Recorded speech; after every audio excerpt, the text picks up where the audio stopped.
Oi gente, tudo bom?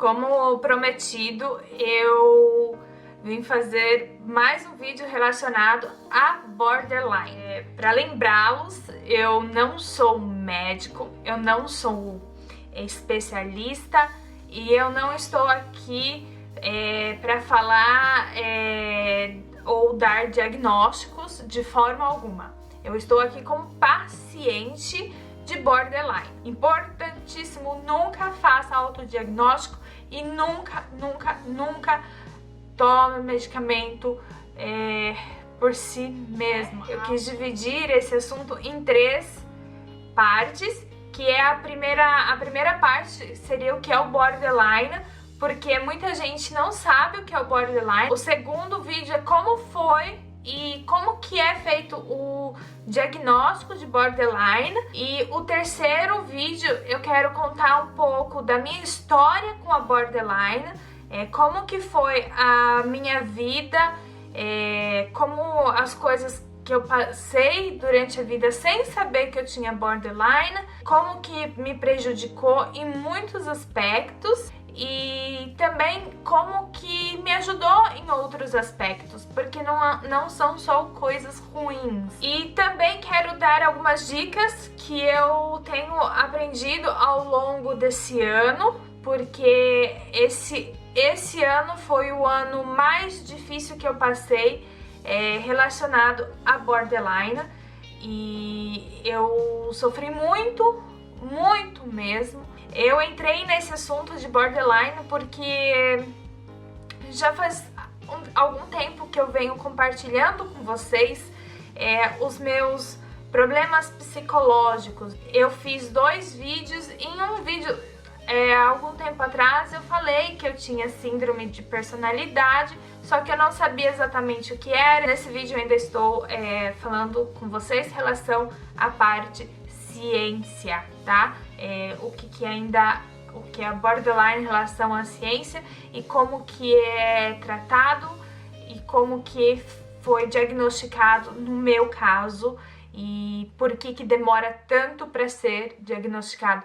Porque borderline é um diagnóstico, e sempre será um diagnóstico complicado de ser feito.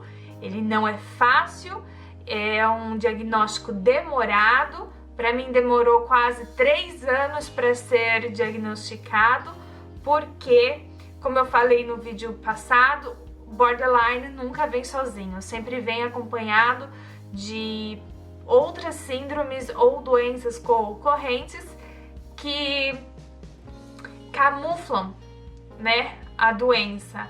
É como se fosse uma árvore. A borderline é a raiz mais profunda e as outras síndromes e as outras desordens acabam sendo o caule, né, o tronco e os galhos e as folhas. Então, algumas são crônicas, que são profundas, como a síndrome da personalidade.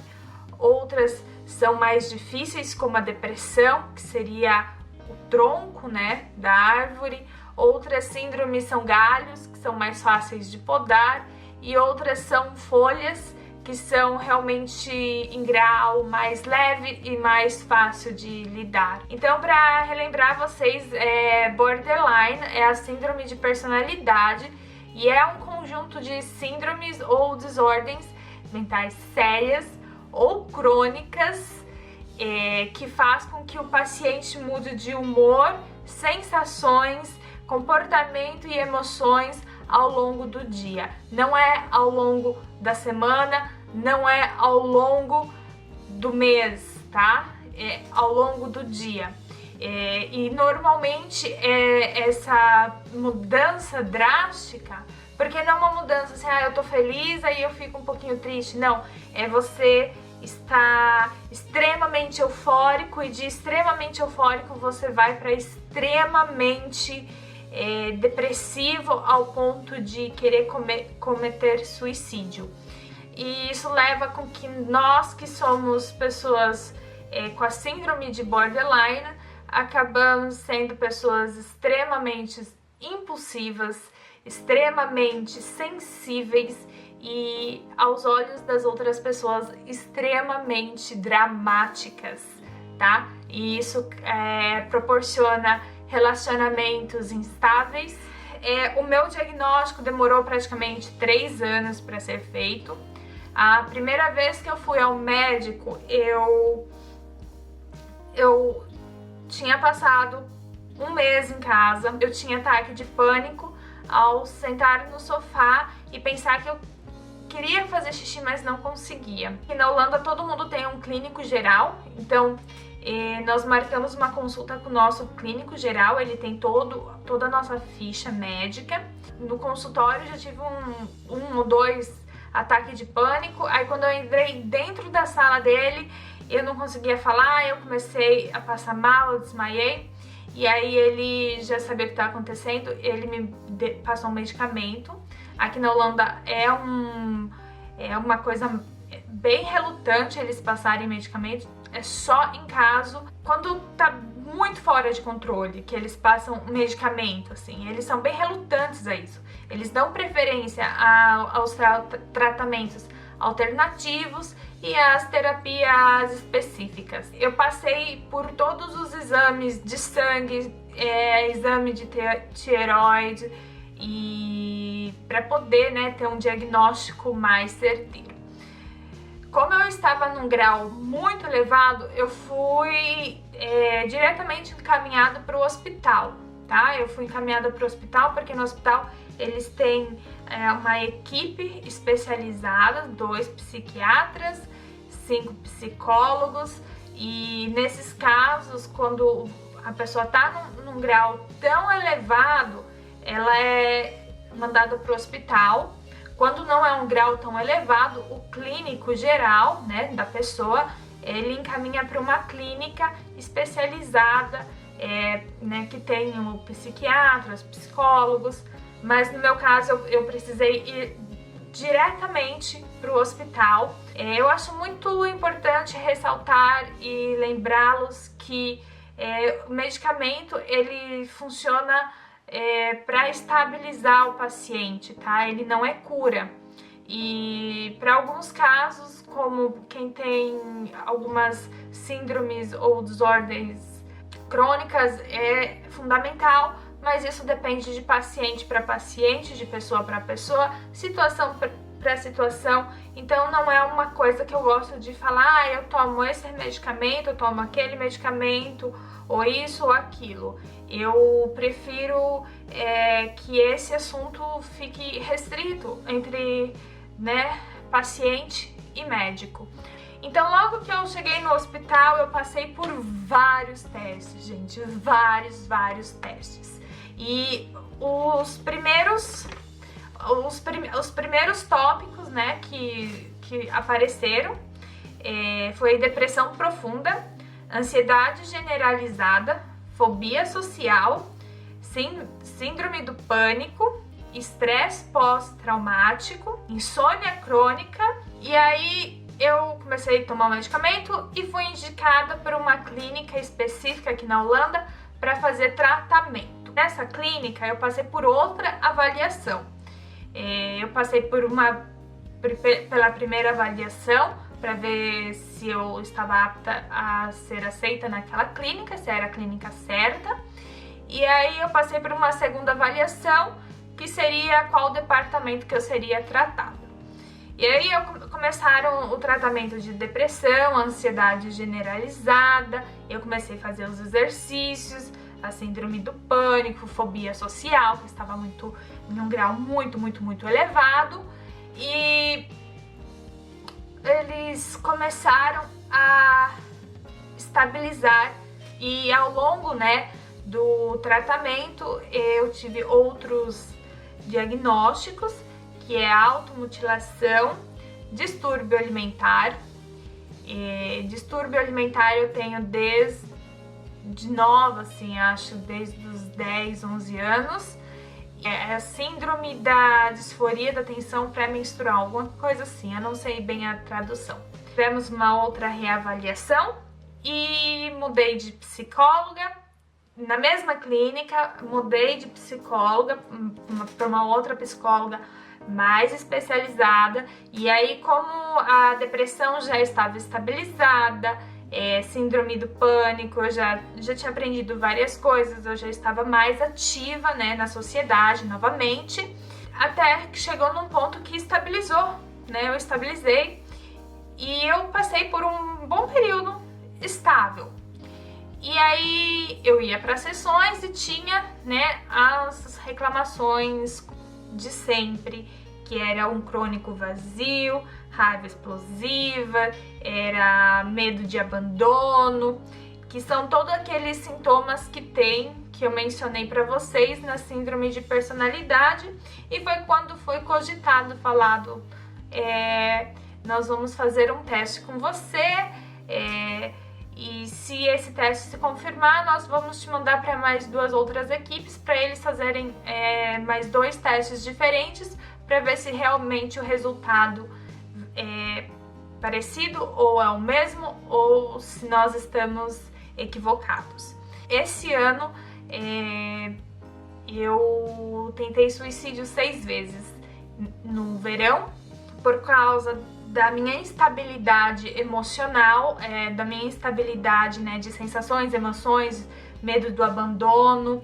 Eu tentei o suicídio e aí foi quando eu fui internada e aí eu passei por mais 2 avaliações e aí eu fui transferida para uma clínica especializada em borderline porque eles tiveram a confirmação certeira que eu tinha borderline. E o borderline, ele estava camuflado embaixo dessas outras, de todas essas outras distúrbios, de todos esses outros problemas psicológicos e psiquiátricos. Então, por isso que é tão difícil você chegar no consultório e eles de imediato falar, você tem síndrome de personalidade. Não, porque normalmente quem tem a síndrome de personalidade desenvolve, né? Ele começa a dar os primeiros sinais já na pré-adolescência, às vezes até na infância, como foi no meu caso, já logo cedo e que começa a desenvolver outros sintomas. Mas esse foi o meu diagnóstico, esse foi como foi feito o meu diagnóstico e por isso demorou tanto. E nesse meio tempo eu me sentia muito perdida, porque eu não sabia o que eu tinha. Eu ia para o tratamento, fazia os exercícios e continuava. Me perguntaram no vídeo passado dos 10 sintomas de síndrome de personalidade, quais que eu tenho. Então eu tenho medo de abandono crônico. Isso eu reclamava o tempo todo com a minha psicóloga. Distúrbio de autoimagem ou autoimagem instável.